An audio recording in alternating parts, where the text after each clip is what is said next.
Assalamualaikum teman-teman. Perkenalkan, nama saya Mardiana Suyanti. Saya dari mahasiswi Sekolah Tinggi Miftahul Ulum Tanjung Pinang. Baiklah, pada kesempatan kali ini saya akan membahas tentang bahan ajar materi menghindari akhlak tercela di tingkat madrasah atau SMA kelas 10 semester 2. Pada pembahasan materi ini terdapat kompetensi dasar atau biasa disebut KD. KD-nya yang pertama adalah 1.4 menunjukkan sikap penolakan terhadap perilaku licik, tamak, zalim, dan diskriminasi. 2.4 menghindari perilaku licik, tamak, zalim, dan diskriminasi. 3.4 memahami pengertian dan pentingnya menghindari licik, tamak, zalim, dan diskriminasi. 4.4 menceritakan bahaya dan akhlak tercela, licik, tamak, zalim, dan diskriminasi. Selanjutnya, ada beberapa materi pembelajaran.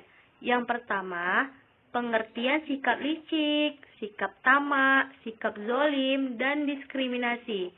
Yang kedua, cara menghindari sikap licik, sikap tamak, sikap zalim, dan diskriminasi.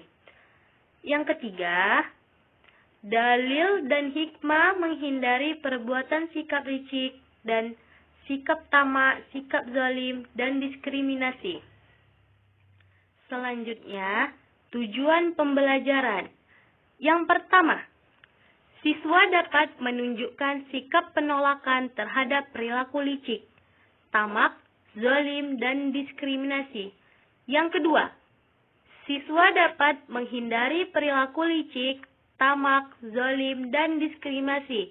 Yang ketiga, siswa dapat memahami pengertian dan pentingnya menghindari licik, tamak, zalim, dan diskriminasi. Yang keempat, siswa dapat mengetahui hikmah dari bahaya akhlak tercela, licik, tamak, zalim, dan diskriminasi. Baiklah, di sini saya akan membahas tentang pengertian sifat licik dan cara menghindari sifat licik. Sikap licik merupakan salah satu perbuatan tercela yang tidak disukai oleh setiap insan, serta dilarang di agama Islam. Sikap licik adalah sikap atau sifat yang pandai menipu, culas, dan curang. Dan sifat yang melekat pada licik adalah hasad dan tamak. Dia tidak senang apabila melihat orang lain mendapat nikmat dan akan berdaya upaya sekuat tenaga menghilangkan nikmat yang diperoleh orang tersebut dengan berbagai cara. Dan di sini juga ada beberapa cara menghindari sifat licik, yaitu A. Meningkatkan keimanan, B. Menjaga sholat 5 waktu, C. Bersikap jujur kepada setiap orang. Dan di sini juga ada beberapa contoh sifat licik. Teman-teman bisa ya melihat gambar di bawah ini dari contoh sifat licik tersebut. Baiklah, selanjutnya pengertian sifat tamak dan cara menghindari sifat tamak. Sikap tamak termasuk perbuatan tercela yang dibenci oleh Allah Subhanahu wa Ta'ala. Tamak dapat diartikan sebagai cinta kepada dunia yang terlalu berlebihan, tanpa memperhatikan hukum haram yang dapat mengakibatkan dosa besar. Dan ada beberapa cara menghindari sifat tamak, yaitu A. Ekonomis dalam kehidupan dan arif dalam membelanjakan harta. B. Dia harus mengerti bahwa menumpuk harta itu biasa menimbulkan dampak yang kurang baik. Dan di sini juga teman-teman bisa melihat ya, ada beberapa contoh sifat tamak. Baiklah, selanjutnya pengertian sifat zalim dan cara menghindari sifat zalim. Sikap zalim adalah sikap atau sifat berbuat aniaya, melampaui batas terhadap diri sendiri maupun orang lain, sehingga menimbulkan kerugian, menyulitkan dan menyengsarakan. Jangan sampai hati seorang muslim dihinggapi oleh penyakit zalim, karena dapat menimbulkan kerugian dan kesengsaraan. Dan ada beberapa cara menghindari sifat zalim, yaitu pertama, berusaha mengetahui bahaya diri perbuatan zalim. Yang kedua, banyak melakukan silaturahmi. Yang ketiga, tidak takabur serta meremehkan terhadap sesama. Dan di sini juga ada beberapa contoh-contoh sifat zalim. Yang seperti saya bilang tadi, teman-teman bisa melihat gambar di bawah ini dari contoh-contoh sifat zalim tersebut. Baiklah, selanjutnya yang terakhir, pengertian diskriminasi dan cara menghindari diskriminasi.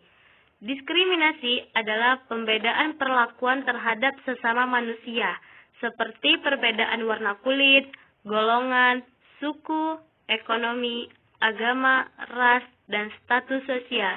Dalam Islam, tidak ada menjelaskan tentang mengenai diskriminasi ini. Karena Islam mengajarkan kita tentang persaudaraan dan selalu dekat di sisi Allah Subhanahu wa Ta'ala. Dan ada beberapa cara menghindari diskriminasi, yaitu dengan cara A. Ta'aruf, B. Tafahum, C. Ta'awun, D. Tafakul. Dan di sini juga ada beberapa contoh diskriminasi. Teman-teman bisa melihat gambar di bawah ini ya. Baiklah teman-teman, yang terakhir kesimpulan dari materi menghindari akhlak tercela. Kita sudah tahu bahwa akhlak tercela merupakan lawan kata dari akhlak terpuji. Orang yang berakhlak terpuji akan memberikan keuntungan bagi diri sendiri dan orang lain. Akan tetapi, orang yang berakhlak tercela akan mendatangkan kerugian bagi diri sendiri ataupun bagi orang lain. Rasulullah SAW selalu mengajari kepada umat manusia untuk berakhlak terpuji dan tidak pernah mencontohkan berakhlak tercela. Dari pembahasan di atas, maka kita bisa mengambil hikmahnya dari materi yang dibahas tentang menghindari akhlak tercela tersebut, yaitu menyadari bahwa manusia sangat kecil dibandingkan kekuasaan Allah Subhanahu wa Ta'ala. Lebih selektif dalam menyampaikan informasi kepada orang lain, menyadari bahwa Allah telah mengatur rizki setiap orang dan selalu mendekatkan diri kepada Allah Subhanahu wa Ta'ala, dan lebih bersikap toleran terhadap perbedaan dengan teman maupun orang lain. Baiklah teman-teman, sekian terima kasih dari pembahasan materi yang saya jelaskan pada kesempatan